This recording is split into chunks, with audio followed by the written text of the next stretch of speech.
They say when you marry someone, you marry their family too. I didn't realize how true that was until I met Marisol Navarro, my husband's mother. From the very first day, she made it clear. I wasn't good enough for her son, Daniel. I still remember the smirk she gave me at our wedding reception, like she was attending a funeral instead of a celebration. Daniel could have done better, she whispered to her sister while pretending to fix my veil. I heard it. I always heard her little digs. When we moved into our first home barely a few miles from hers, she began her reign of quiet terror. Unsolicited advice, constant criticism, subtle manipulation. She would accidentally tell me how Daniel's ex-girlfriend used to cook better, or how she always imagined Daniel with a more traditional woman. At first I brushed it off. I thought maybe she'd come around eventually. But I underestimated her. Because Marisol didn't want peace. She wanted control. Marisol's favorite trick was emotional guilt. She'd call Daniel late at night crying about being lonely. Then, when I'd offer to visit her together, she'd say, "Oh no, sweetie, Daniel can come alone. I don't want to be a burden." Classic divide and conquer. And it worked.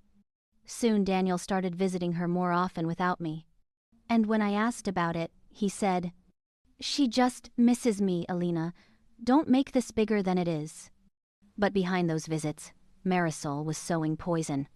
She told him I was controlling, that I was trying to separate him from his family, that maybe I wasn't the kind of woman who'd make a good mother.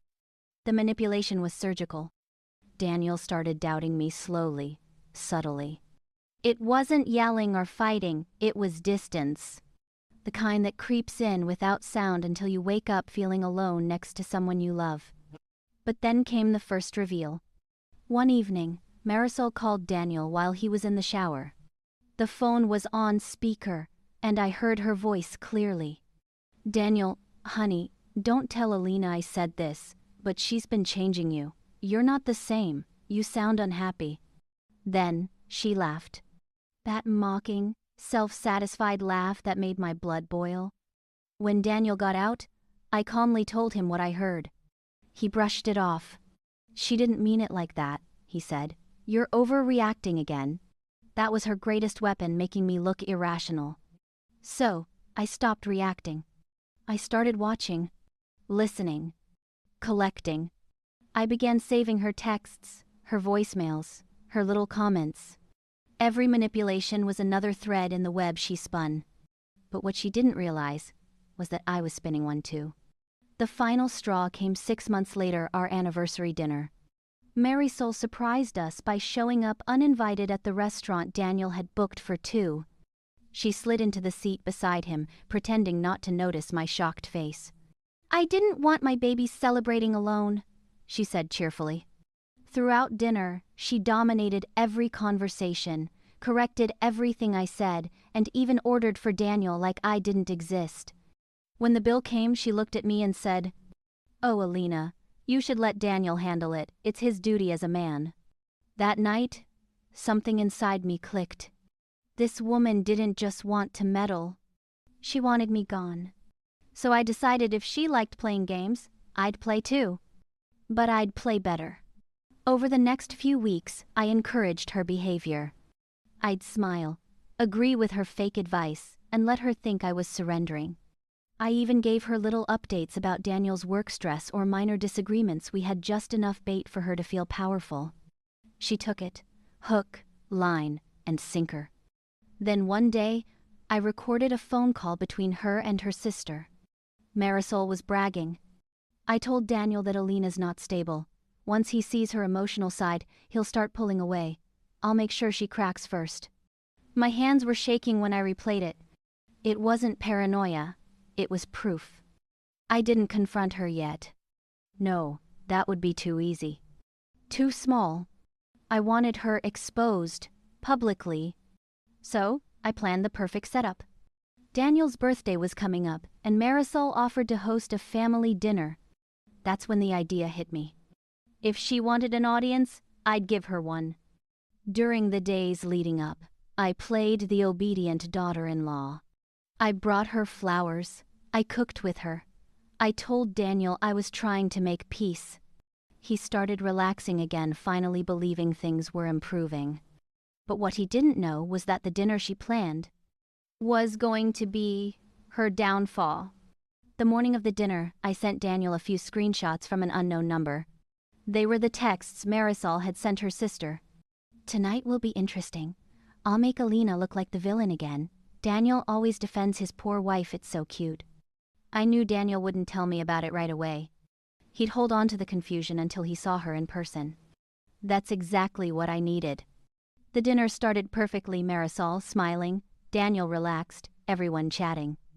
Until she made her move. She said, "Alina's been acting strange lately, hasn't she, Daniel? I worry she's overwhelmed." Then she smiled sweetly at me, pretending to care. Daniel froze. He looked at her, then at me.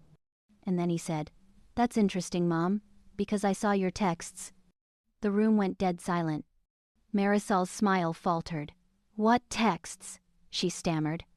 Daniel pulled out his phone and read them aloud. Her face went pale. She tried to laugh it off, then blamed me. "She's manipulating you, Daniel. She's always twisting things." That's when I calmly placed my phone on the table and played the recording.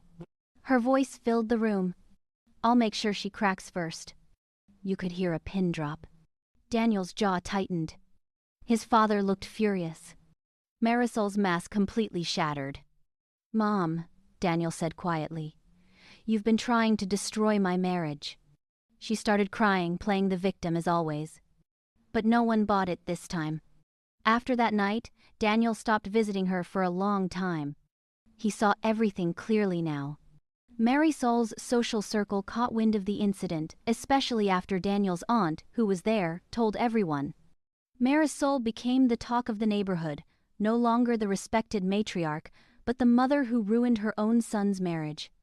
She tried reaching out to me later, crying, apologizing.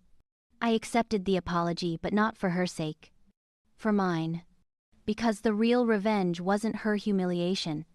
It was the peace that followed. Today, Daniel and I are stronger than ever. He learned that love doesn't survive under manipulation, it survives under truth. As for Marisol, she keeps her distance now. We see her occasionally, during holidays, but the dynamic has changed. She knows she can't twist the narrative anymore. And every time she looks at me across the table, I see something new in her eyes. Fear. Respect. And the realization that I was never the weak one in this marriage. Because sometimes, the best revenge is letting the truth speak louder than your rage. Thank you for being here. If you enjoyed this, go watch the one on the left and don't forget to hit like and subscribe to the channel for more tales of triumph over injustice and a saga of ultimate revenge.